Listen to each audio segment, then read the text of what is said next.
बिहार के यूट्यूबर मनीष कश्यप पर तमिलनाडु में बिहार के प्रवासी मजदूरों की कथित पिटाई, फर्जी वीडियो वायरल करने के मामले में कानूनी कार्रवाई की जा रही है। वीडियो वाले मामले में जो मुकदमे लगने थे वे तो लग ही गए। अब तमिलनाडु पुलिस ने मनीष पर राष्ट्रीय सुरक्षा कानून के तहत मामला दर्ज कर लिया। ऐसे में अब राष्ट्रीय सुरक्षा कानून यानी नेशनल सिक्योरिटी एक्ट पर बात हो रही है। आइए जानते हैं NSA कब और क्यों लगाया जाता है, कौन लगा सकता है, किन अपराधियों पर लगाया जाता है। विस्तार से इन सभी सवालों के जवाब जानते हैं, लेकिन पहले जान ले कि मनीष कश्यप के मामले में अब तक क्या क्या हुआ है। मनीष कश्यप का कहना था कि तमिलनाडु में बिहार के प्रवासी मजदूरों के साथ दुर्व्यवहार हो रहा है। उसने इससे जुड़े एक वीडियो भी शेयर किया, जिसे तमिलनाडु और बिहार की पुलिस ने फर्जी करार कर दिया। पुलिस मनीष कश्यप को पकड़ने की कोशिश कर रही थी और 18 मार्च 2023 को मनीष कश्यप ने सरेंडर कर दिया। मनीष कश्यप पर मामले दर्ज करके न्यायिक हिरासत में भेज दिया गया। बिहार पुलिस की पूछताछ के बाद मनीष कश्यप को तमिलनाडु पुलिस ट्रांजिटल रिमांड पर ले लिया गया। 3 अप्रैल को मदुर की कोर्ट ने मनीष को न्यायिक हिरासत में जेल भेज दिया। तमिलनाडु पुलिस ने कोर्ट से मनीष की न्यायिक हिरासत बढ़ाने की मांग की थी, जिस पर 5 अप्रैल को कोर्ट ने फैसला सुनाया और मनीष को 19 अप्रैल तक के लिए न्यायिक हिरासत में भेज दिया गया। 5 अप्रैल को ही मनीष ने सुप्रीम कोर्ट में भी याचिका दायर की थी। उसने सुप्रीम कोर्ट से अंतरिम जमानत देने और अलग अलग राज्यों में दर्ज हुए FIR को एक साथ क्लब करने की गुजारिश की, लेकिन अब मनीष पर NSA के तहत भी मामला दर्ज कर लिया गया। क्या होता है NSA? NSA या सारूका एक ऐसा कानून है जिसके तहत किसी खास खतरे के चलते व्यक्ति को हिरासत में लिया जा सकता है। अगर स्थानीय प्रशासन को किसी शख्स के देश की सुरक्षा और सद्भाव का संकट महसूस होता है तो ऐसा होने से पहले ही उस शख्स को पकड़ सकता है। ये कानून प्रशासन को किसी व्यक्ति को महीने तक हिरासत में रखने का अधिकार देता है। इस कानून को 1980 में देश की सुरक्षा के लिए सरकार को ज्यादा शक्तियां देने के लिए जोड़ा गया था। कुल मिलाकर के ये कानून सरकार को किसी भी संदिग्ध व्यक्ति की गिरफ्तारी की शक्ति देता है। सरकार को अगर लगता है कि कोई शख्स देश की सुरक्षा सुनिश्चित करने से उसे रोक रहा है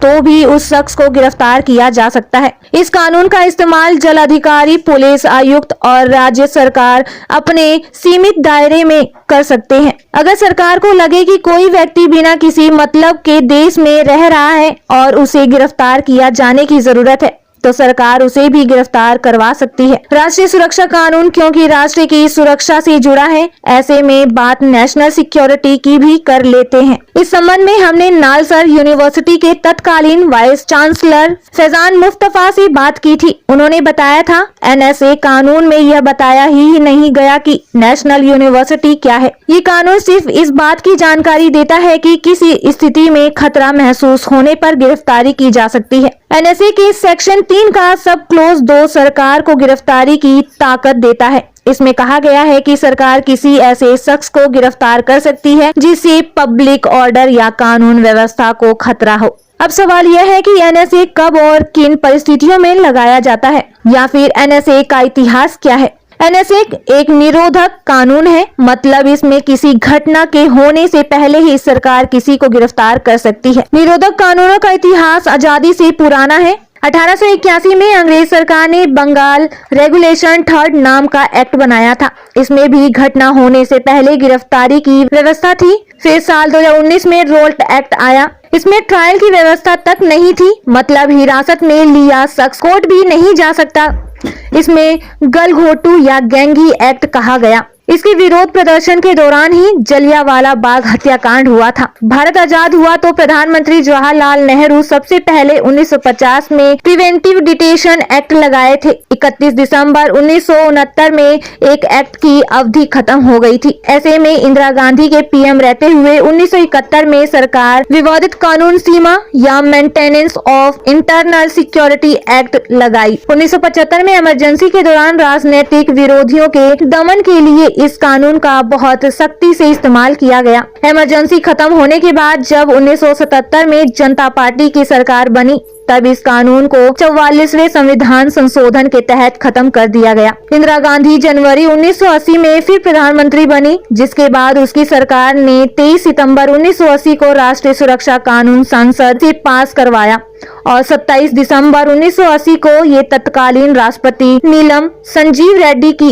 मंजूरी के बाद राष्ट्रीय सुरक्षा कानून या रासुका के रूप में जाना जाने लगा। आइए हम आपको बताते हैं एनएसए के नियम कायदे क्या हैं। रासुका में संविधान से मिले सबसे बड़े अधिकार मतलब आजादी के अधिकार पर रोक लगाई जाती है। इसके नियमों में शामिल है, कानून के तहत किसी को भी 3 महीने तक बिना जमानत के हिरासत में रखा जा सकता है। दूसरा, जरूरत पड़ने पर 3-3 महीने के लिए हिरासत की अवधि बढ़ाई जा सकती है। तीसरा, रासुका या एनएसए के तहत किसी भी संदिग्ध व्यक्ति को बिना कोई अपराध लगाए 12 महीने तक जेल में रखा जा सकता है। गिरफ्तारी के बाद जिला अधिकारी को राष्ट्रीय सरकार को बताना पड़ता है कि किस आधार पर गिरफ्तार किया गया है। हिरासत में लिया गया व्यक्ति सिर्फ हाई कोर्ट के एडवाइजरी बोर्ड के सामने अपील कर सकता है। मुकदमे के दौरान सारुका लगे व्यक्ति को वकील की अनुमति नहीं मिलती। जब कोर्ट में मामला जाता है तब सरकारी वकील मामले की तफ्तीश कोर्ट को देता है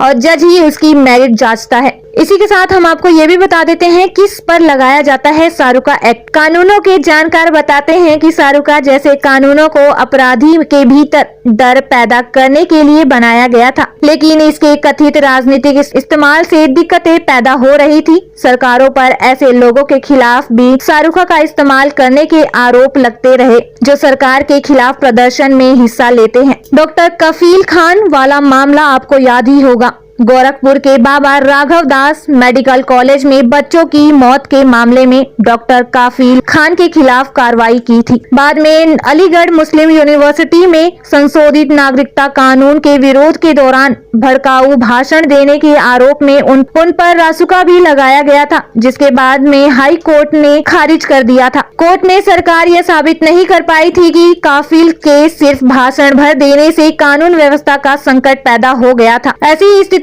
दलित एक्टिविस्ट चंद्रशेखर रावण के मामले में देखने को मिली थी। उन पर भी सरकार ने एनएसए लगाया था, लेकिन कोर्ट में इस कानून के टिकने लायक जवाब नहीं दे सके। डॉक्टर कफील के मामले में इलाहाबाद हाई कोर्ट ने अपने फैसले में तफसील से समझाया था कि एनएसए जैसे कानून का इस्तेमाल कैसा होना चाहिए। कोर्ट ने कहा था, ऐसे सख्त कानून का इस्तेमाल बहुत ही अभूतपूर्व स्थिति में और कोई रास्ता न मिलने पर ही किया जाए। मनीष कश्यप के मामले के बहाने हमने एनएसए को समझाने की कोशिश की। आगे मनीष पर क्या कार्रवाई होती है, क्या सजा मिलता है, इस बारे में हम आपको पूरी जानकारी देते रहेंगे।